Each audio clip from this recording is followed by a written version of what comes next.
I was 7 years old the first time I asked my mother why I did not look like her.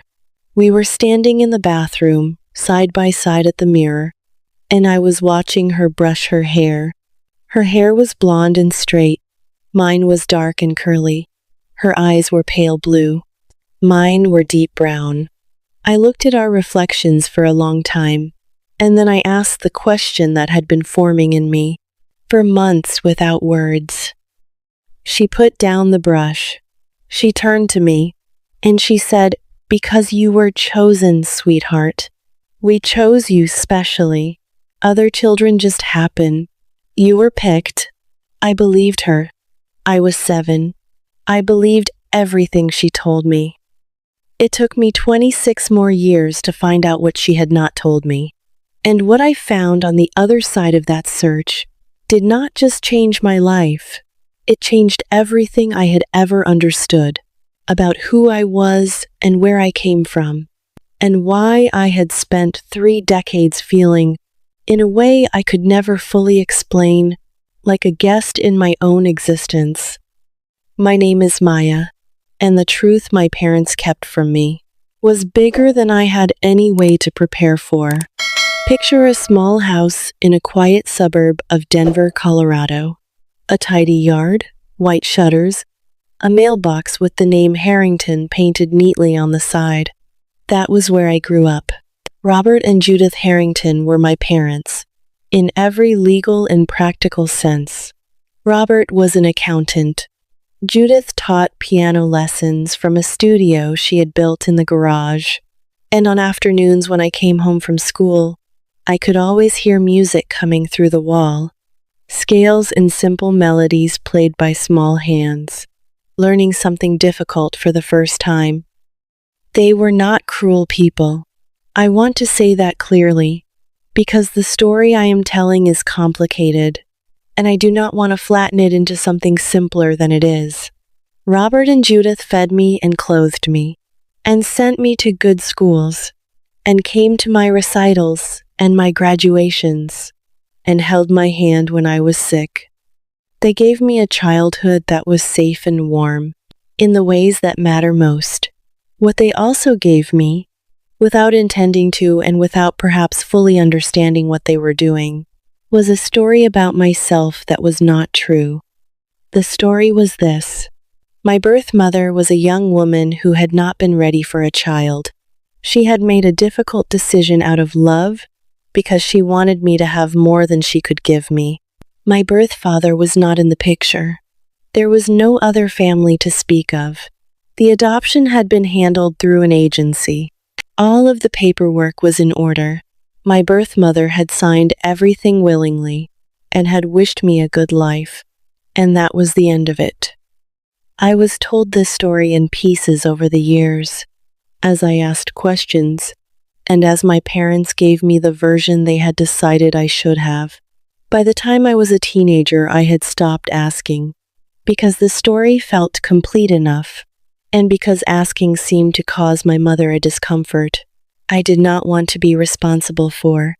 She would get a particular look when I brought it up, something that moved across her face quickly and then was gone, something I now know was fear, but that I interpreted then as sadness. I left Denver at 18 for college in Chicago. I studied social work, which I recognize now was not entirely a coincidence. I became someone who helped people navigate systems that were complicated and indifferent, and that required a particular kind of persistence to move through. I was good at it. I understood, from the inside, what it felt like to be someone whose story had been decided by other people, and who was trying to find the truth of themselves within a version of events they had not authored. I married a man named Sam when I was 29. He was a high school history teacher who was patient and honest, and who understood, better than most people I had known, that the questions I carried about my origins were not neurotic or excessive, but were simply the reasonable need of a human being to know where they came from. He encouraged me to search. For years, I told him I was not ready. What I meant was that I was afraid of what I would find. Or, perhaps more accurately, afraid of what I would not find.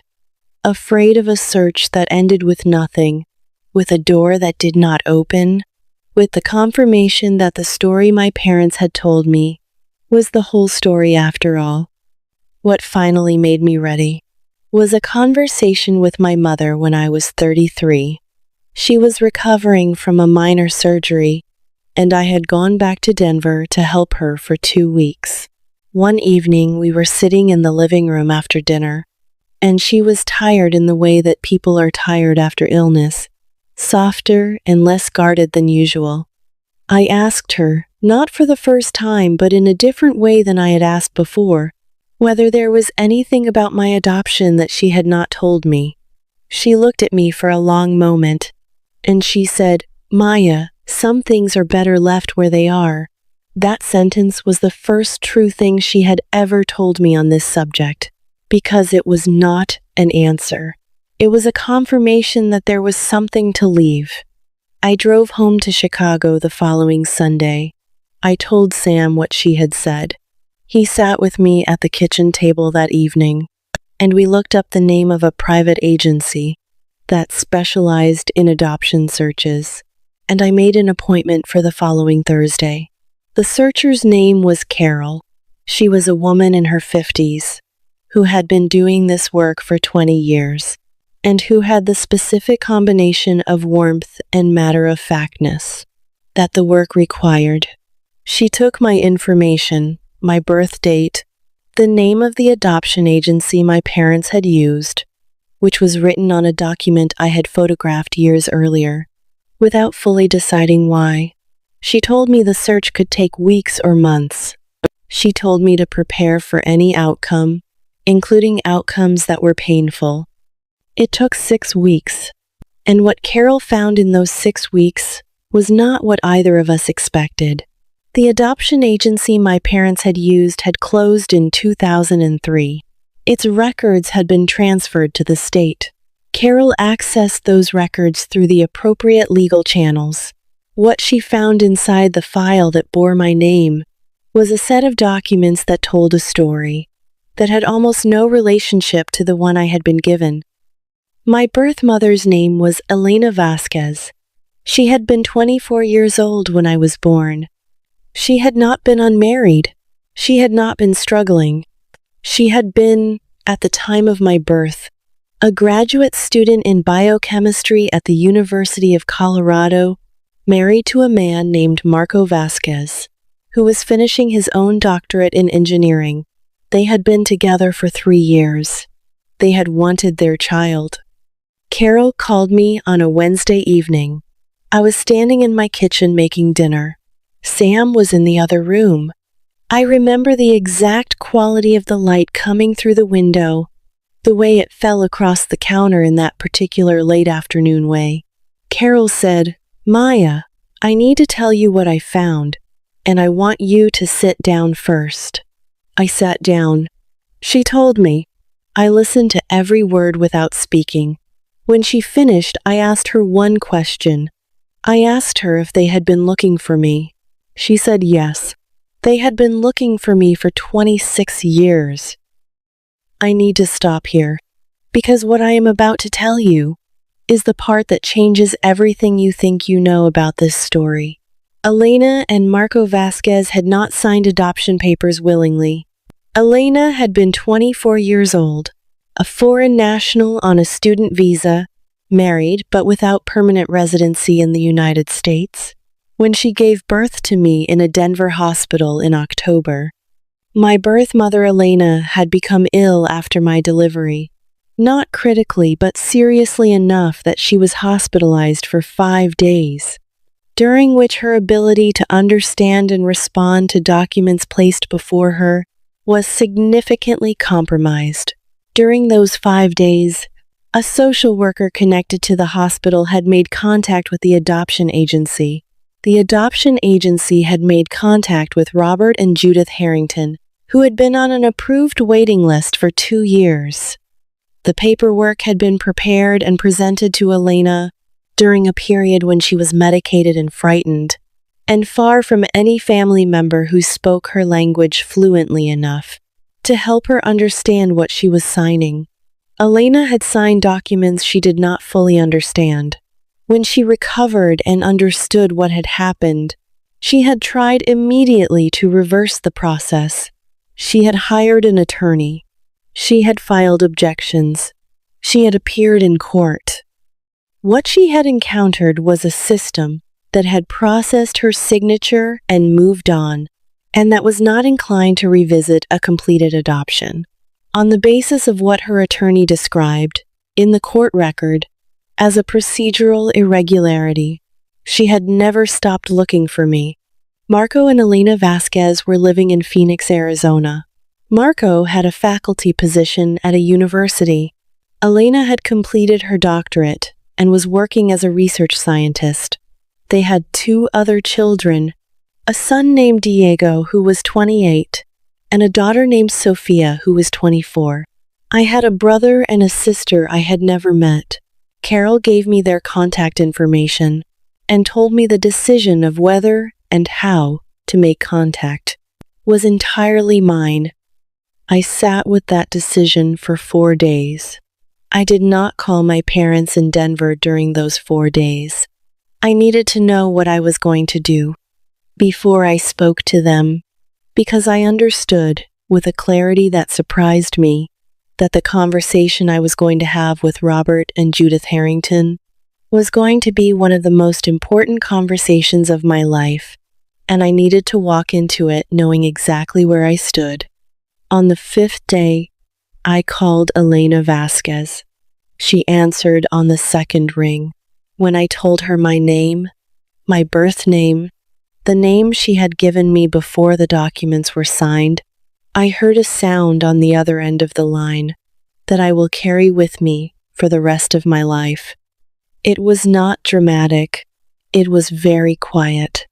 It was the sound of someone who has been holding something for 26 years and has just been told they can finally put it down. We talked for 2 hours. She told me everything. I told her everything. By the end of the call, we had agreed to meet in person in Phoenix the following weekend. She asked me, near the end, whether I was angry. I told her I was not angry at her. I told her I was something else entirely, and that I was still figuring out what to call it. I flew to Phoenix on a Friday. Sam came with me. Elena and Marco met us at the airport. I recognized Elena immediately from the photograph Carol had shown me. She had dark curly hair and deep brown eyes. She looked at me across the arrivals hall, and we both stopped walking at the same moment and just stood there for a few seconds, looking at each other across 26 years of distance. Then she walked toward me, and she put her arms around me, and she held on without saying anything, and I let her. I spent 3 days in Phoenix. I met Diego and Sophia. I sat at Elena and Marco's kitchen table and ate food that felt, in a way I cannot fully explain, like something I remembered without having experienced. I held photographs of Elena's parents, my grandparents, who had both died without knowing I existed. I heard the story of those 5 days in the hospital, from Elena's perspective, and from Marco's perspective, and from the perspective of a woman who had spent 26 years blaming herself for something that had been done to her rather than by her. On Sunday evening before Sam and I flew home, I sat alone with Elena in her garden. The sun was going down over Phoenix. She asked me what I was going to do. I told her I was going to do 2 things. First, I was going to go home and have a conversation with Robert and Judith Harrington. And second, I was going to help her finish something she had started 26 years ago and had never been able to complete. The conversation with my parents was the hardest thing I have done in my life. Not because I went in with the intention of destroying them, because I went in with the truth, and I made them sit with it for the first time. I drove to Denver alone. I sat across from them in the same living room, where my mother had told me that some things were better left where they were. I told them what I had found. I told them what Carol had documented. I told them about the 5 days in the hospital, and what had been done during those 5 days. I asked them what they knew and when they had known it.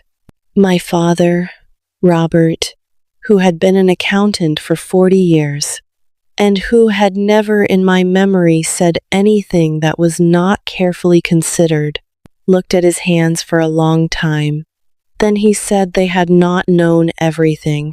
He said the agency had told them the birth mother had changed her mind after signing. He said they had believed it because they had wanted to believe it. He said they had never asked the questions that might have produced answers they did not want. He said he was sorry in the voice of a man who understands that sorry is not sufficient and is saying it anyway because it is what he has. My mother did not speak for a long time. When she finally spoke, she said that she had loved me every day of my life. I told her I knew that. I told her that love and honesty were supposed to go together, and that she had given me one without the other, and that what I needed now was for her to help me give Elena something back. What I asked for was simple, and it was something only my parents could provide. I asked them to write a formal statement, documented and notarized, describing what they had been told by the adoption agency and the circumstances as they understood them. That statement, combined with the records Carol had found, and the documentation Elena's attorney had assembled 26 years ago, formed the basis of a legal action that Elena had never been able to complete, because she had never had the inside account that my parents could provide. Robert and Judith signed the statement 3 weeks later. I was in the room when they signed it. My mother cried. I held her hand because she is my mother, and I love her. And those two things can be true at the same time, as everything else that is also true. The legal process that followed was long and involved, and I am not going to walk you through every step because the details matter less than the outcome. What I will tell you is that the statement from my parents, combined with the original records, and a civil action filed on Elena's behalf, resulted in a formal finding by a Colorado court that the original adoption had involved procedural violations that had compromised Elena's informed consent. The finding did not undo the adoption, which was not what anyone was seeking. What it did was create a legal record that said clearly and permanently that Elena Vasquez had not abandoned her child, that she had fought for her child, that what had happened to her had been wrong. She called me the evening the finding came through. She said my name, and then she could not say anything else for a moment. I told her I heard her. She said she had waited 26 years for someone to say officially that she had not let me go willingly. I told her that the record now said exactly that, and that it would say it forever. I want to tell you what my life looks like now, because I think it matters. I have 2 families. That is the only way I know how to describe it that is honest. Robert and Judith Harrington are my parents, in the way that people who raise you are your parents, in the permanent and complicated and love-filled way that 26 years of shared life creates. Elena and Marco Vasquez are my parents, in the way that origins are origins, in the irreducible biological and cultural and historical way that cannot be undone or replaced. Diego is my brother. Sophia is my sister. I talk to Elena twice a week. I was in Phoenix for Sophia's birthday last month. None of this is simple. I do not want to tell you it is simple, because it is not. And because the people who watch this deserve honesty, more than they deserve a clean ending. What I will tell you is that it is real. All of it is real in a way that my life was not fully real before, when I was living inside a story that had been written for me by people who had decided what I needed to know. The truth, when I finally found it, did not destroy me. It completed me. It gave me back the part of myself that had always felt like it was somewhere else, in a house I had never seen, at a table I had never sat at, with people I had not known I was missing. If you are watching this and you are adopted, or if you are carrying a question about yourself that someone else has decided you should not ask, I want to say something to you directly. You have the right to know where you come from. That right does not expire. It does not become less valid because time has passed, or because the people who made decisions about your story believed they were doing what was best. Your history belongs to you, and it is worth finding. My name is Maya. My parents told me my birth mother had not wanted me. I found out she had never stopped looking. Tell me in the comments if you have ever searched for a truth that someone tried to keep from you. I want to hear what you found. Subscribe for more stories. I will see you in the next one.